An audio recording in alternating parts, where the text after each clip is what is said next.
Sepertinya memang ada perubahan konsep dari 3 Injil sinoptik, yaitu Markus, Lukas, dan Matius, ke Yohanes itu memang berbeda konsep ketuhanannya. Mulai dari yang awal itu Tauhid, ya, Sema Israel, ke Yohanes itu sudah berubah menjadi Trinitas. Makanya di 3 Injil sinoptik itu, Yesus ditampilkan sebagai seorang manusia, sebagai seorang hamba, ya, sebagai seorang nabi ataupun rasul seperti itu. Jadi tidak dikenal sebagai Tuhan atau ilahi gitu yang memiliki sifat-sifat maha kuasa gitu. Hanya sebatas seorang nabi dan rasul saja. Jadi memang kalau dia konsepnya dari awal itu Trinitas, seharusnya konsisten dari Taurat, ya, Perjanjian Lama, konsisten dengan konsep Trinitasnya gitu. Tetapi ini kan berbeda gitu. Trinitas itu baru muncul pada kental nuansanya itu pada Injil Yohanes yang menunjukkan keilahian Yesus gitu. Nah, ini ada apa gitu? Atau memang sengaja dirubah atau bagaimana hal ini bisa terjadi? Gitu loh Pak Pendeta. Ada ya dalam Matius pasal Kan 4. begitu secara logika. Nah, coba lihat ya Matius 14 ayat 33 itu loh ya. Setelah dia menenangkan badai itu murid-muridnya menyembah dia dan mengatakan sungguh engkau adalah anak Allah. Mereka itu bangsa monoteis di dunia ya. Satu-satunya monoteis di dunia. Kok bisa menyembah kalau bukan Yesus itu Allah, mereka tidak bakal nyembah.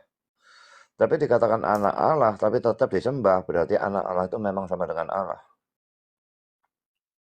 Betul Pak Pendeta, saya baca ayat itu memang. Tetapi itu kan bukan ayat pertama. Waktu Yesus baru lahir juga kan orang-orang datang ketika itu dan mereka sujud ketika melihat Yesus ketika itu. Dan itu tidak termasuk menyembah Pak Pendeta. Itu hanya sekedar memberi penghormatan atau rasa syukur ya, karena dia tahu ya sosok Yesus itu adalah seorang nabi, seorang rasul ya, utusan Tuhan.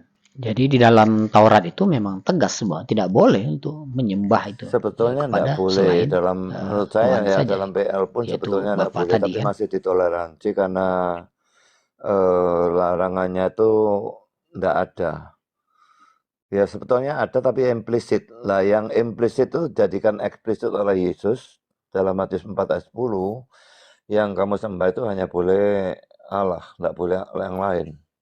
Nah sejak perintah kata-kata itu diucapkan oleh Yesus, tidak boleh lagi penyembahan. Makanya dalam Kisah Rasul 10 Kornelius nyembah Petrusnya kan tidak mau. Lalu Kisah Rasul 14 Paulus dan Barnabas disembah, tidak mau juga mereka. Malaikat bahkan dalam kitab Wahyu disembah oleh Rasul Yohanes tidak mau juga. Jadi sejak kata-kata itu diucapkan tidak boleh lagi nyembah yang bukan Allah. Iya, ada larangannya, artinya kalau dalam tradisi Yahudi, kalau mereka menyembah manusia itu bukan artinya mereka menganggap mereka sebagai Tuhan, tapi mereka menghormati gitu. Iya, tapi orang yang maksud saya bicara orang yang percaya ya.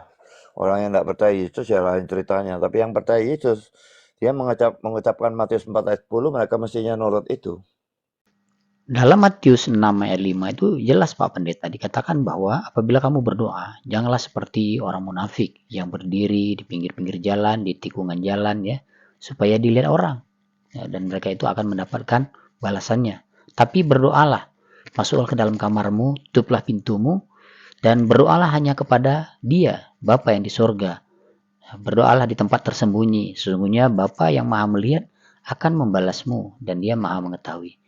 Dan janganlah kamu berdoa bertele-tele seperti orang yang tidak mengenal Allah atau Bapa ya.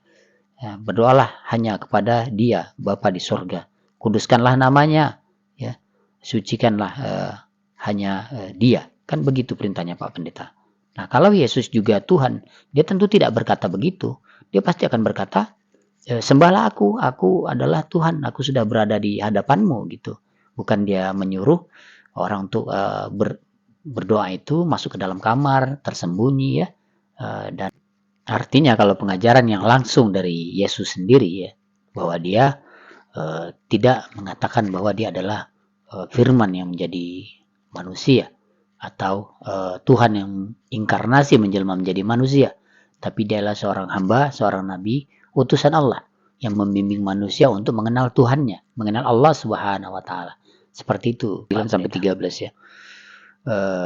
Disebutkan, karena itu berdoalah demikian Bapa kami yang di surga, dikuduskanlah namamu, datanglah kerajaanmu, jadilah kehendakmu di bumi seperti di surga.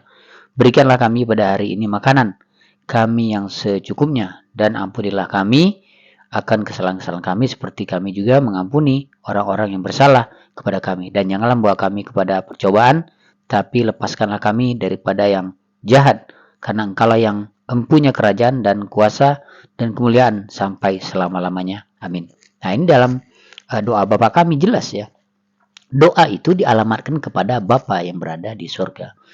Nah, Yesus sendiri tidak mengalamatkan doa itu kepada dirinya gitu. Kalau dia juga Tuhan, pasti dia akan memerintahkan orang untuk direct berdoa kepadanya saja ketika dia hidup.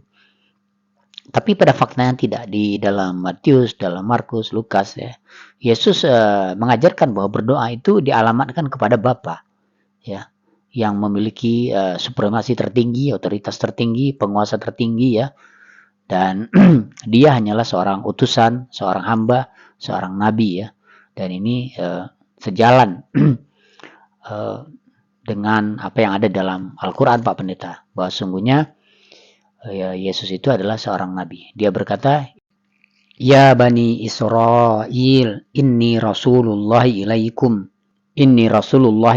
musaddiqan lima baina yadayya minat Taurat wa mubasysyiran birasulin ya'ti min ba'di ismuhu Ahmad.